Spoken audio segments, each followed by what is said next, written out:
Motors and generators. So we are given a simple electric motor, and we are given the direction of conventional current. Great. And a few lengths, and a magnetic field strength, and the value for current. Wow. What more could you ask for? Question A, calculate the value of the force on side AB. So we know that, I'm in red now, that a current carrying conductor, for example a wire with current through it, creates a magnetic field, right, by the right hand grip rule, and if it's placed inside another magnetic field, those two fields will interact and there will be a force that results from that. So we're looking for a force F. We are given magnetic field strength B and current I and a length of wire L. So looking at your formula sheet, we know the Lorentz force F is B times I times L times sine of the angle between them. Now, in this case, the angle between the wire, the current, and the magnetic field is 90 degrees, right? Because our field lines go from north to south, like so, and our current is perpendicular to that, right? 90 degrees. And so sine of 90 is equal to 1, right? Check on your calculator, make sure you're in degrees. So in this case, the force acting on the wire due to the magnetic field is the product of field strength, current, and length, right? F equals Bill.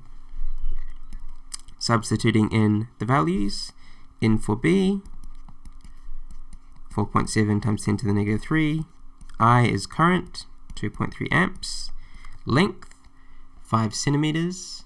Now, being careful here, we're dealing with SI units. Well, it's supposed to be, right? Because the units would be a little bit different. If we left it as centimeters, we would get a force, but it wouldn't be in newtons. So let's just convert 5 centimeters into meters by dividing it by 100. And if you compute that correctly, we will get 5.4 times 10 to the negative 4 newtons. And that is an achieved question.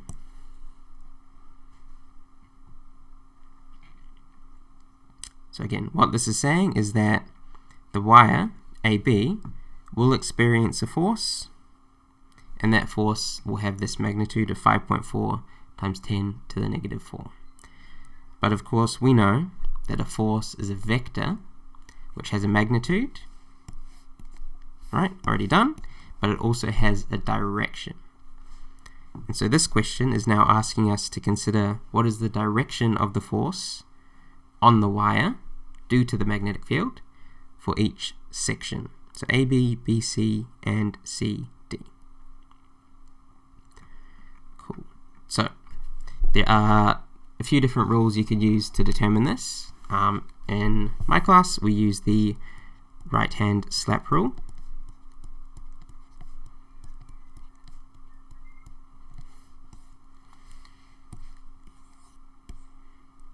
Right-hand slap rule. So get your right hands out. Not your left one, your right one. Yep, just called a few of you out. So, I need to draw the right hand now. Beautiful thumb. 1, 2, 3. Yep, my pinky looks like that. So your fingers are pointing straight, your thumb is pointing up. In other words, it is perpendicular to your fingers, right, at a right angle. Now, your thumb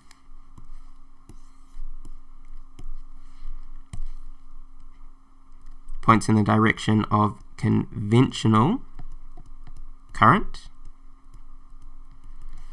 Your fingers point in the direction of the magnetic field.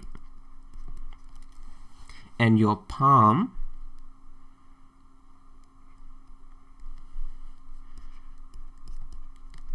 points in the direction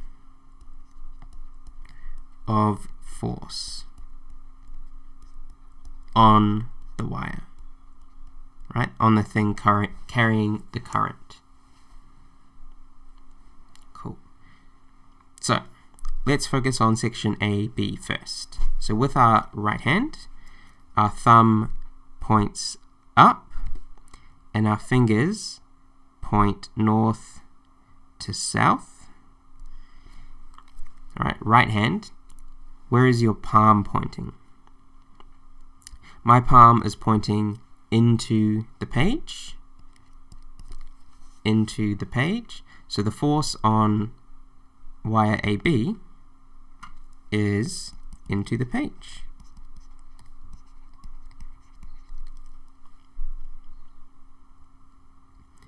All right. Now section BC. Have a look at section BC. So current is going to the right. The field lines are also going to the right. So recall F equals Bill sine theta. What is the angle between the current and the field lines? Right, if they are parallel like that. Right, the angle is actually 0 on the section. And sine of 0 degrees, sine of 0 degrees is actually 0. So there is no force acting on the wire BC because it is parallel to the field lines. And so that's an option as well. We would say no force. Right, and if you try the right hand slap rule, you'll notice you can't point your fingers and your thumb in the same direction for them both to be perpendicular to each other, and that's another indication that there's no force. Alright, and the last section was CD. So looking at section CD, current is now down, so our thumb points down and our fingers point still to the right. And so your palm, it's a little bit uncomfortable right now, my arm, but my palm is pointing backwards or like out of the page, which is actually opposite AB. Out of the page. Awesome. And if we got 2 out of 3 of these correct, that is merit. Cool. And the other rule that you could use instead of the right hand slap rule, you can look it up if you like, is called Fleming's left hand rule. Right, it means the exact same thing, but it's just with your left hand, making like, I don't know, this weird finger gun with your middle finger pointing perpendicular to it. Anyway, I like the right hand slap rule because you get a slap in the direction of the force, but I do encourage you to look up the other rule in your own time. Onwards. Okay, is this the same thing? No. Right, it shows a simple generator. So the difference, of course, between a motor and a generator, a motor, you provide it electrical current, which then generates a force to turn something, for example, a wheel, whereas a generator takes a force as an input, right? It turns a wire to then induce a voltage and a current through the wire. So a generator takes kinetic energy, converts it into electrical energy, whereas a motor takes electrical energy and converts it into kinetic energy. Right? So motors and generators are powering modern day society based off of that like energy transformation.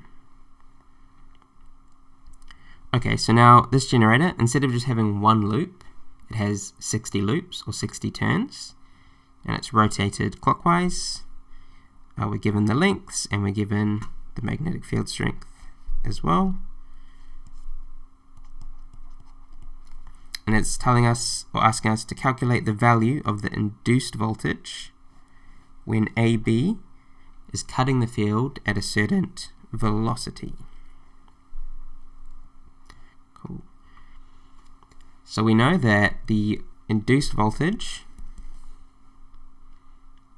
is equal to BVL, where lowercase v is velocity or speed and capital V is voltage.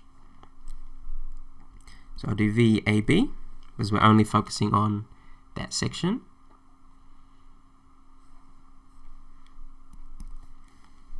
AB. So we're given magnetic field strength. We're told it's moving at 6.2 meters per second, and the length of AB is 5 centimeters, or 5 divided by 100 meters. Right, computing that gives 0.00146 volts across AB.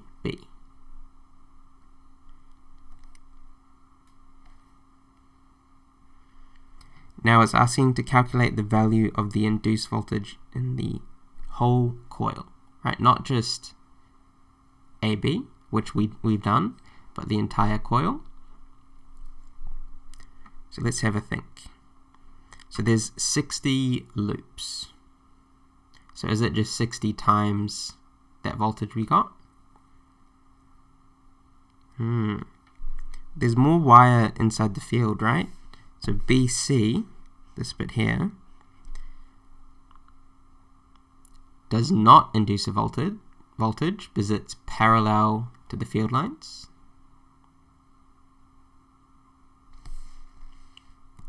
However, DC, right, rotating this way, clockwise, just like AB is, does induce a voltage, and it would actually be the same voltage as across AB, right? You could work it out yourself because it's the same length of wire, 5 centimeters, and since it's attached to the coil, it's moving at the same speed, and the magnetic field strength is the same. So we would say voltage across CD is the same as AB, right, which is that 0.00146. So therefore, voltage across one loop is 2 times that. Right, so the voltage across one loop is twice the voltage across AB. Therefore, the voltage across the coil is the number of turns times the voltage across one loop. So 60 times 2 times 0.00146, giving a total voltage of 0.17 volts.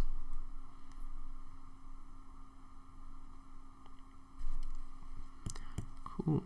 And that is an excellent question. Yeah, if we just found voltage on AB or CD, that would be achieved. If we then multiplied that by 60, or we multiplied it by 2, right, to find the voltage across one loop, or 60 half loops, that would be merit. But then we put it all together, we get excellence.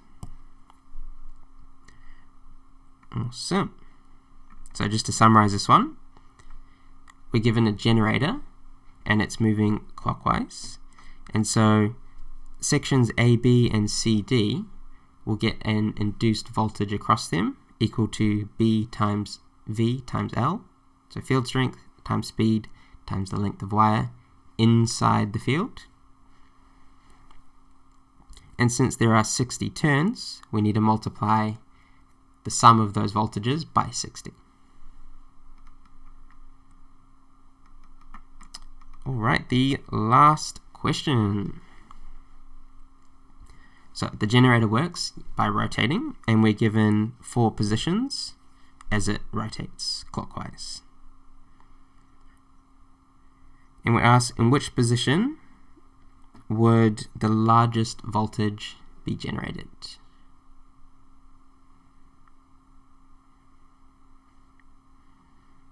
Alright, have a think. Largest voltage. So where is its velocity perpendicular to the field direction?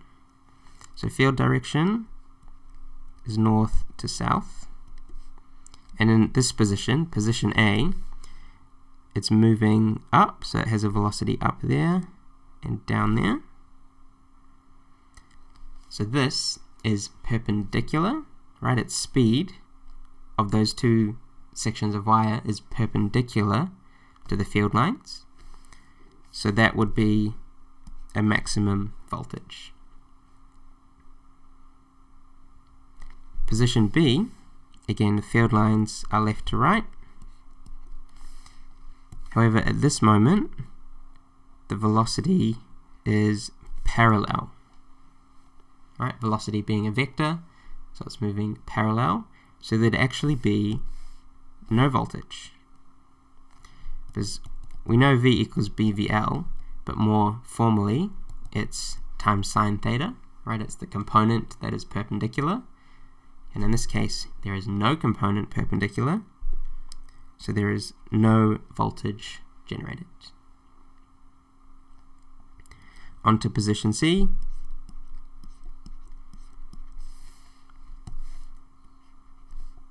Drawing in the arrows, right, those are perpendicular,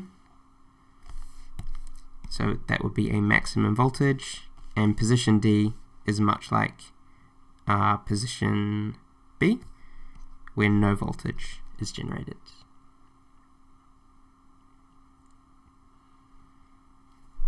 Cool. Alright, and getting all of those correct would be a cheat. Now, use physics principles to explain our answers from part 1.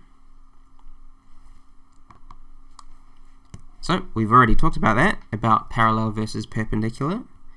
So I will write V equals BVL sine theta for max voltage, velocity need to be perpendicular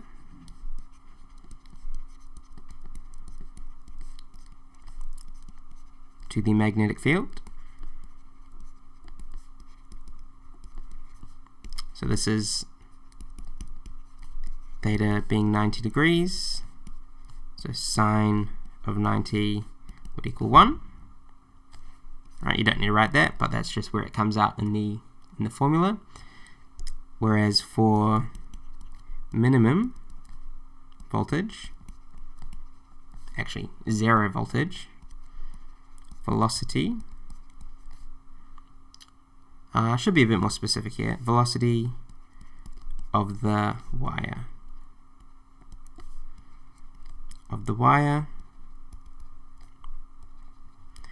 Needs to be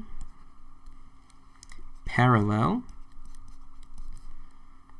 or anti-parallel, right, like the reverse direction, to the magnetic field.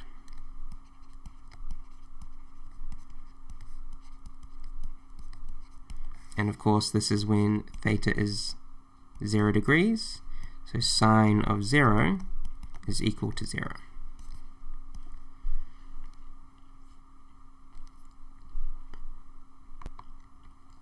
And finally, indicate on the diagrams the direction of any electron movement caused by charge separation. Alright, back to the diagrams. So, let's start at position A. So, what's happening here? Using right-hand slap rule, imagine on this little bit of wire there is a positive charge. right? Tiny little positive charge. Now let's just follow that.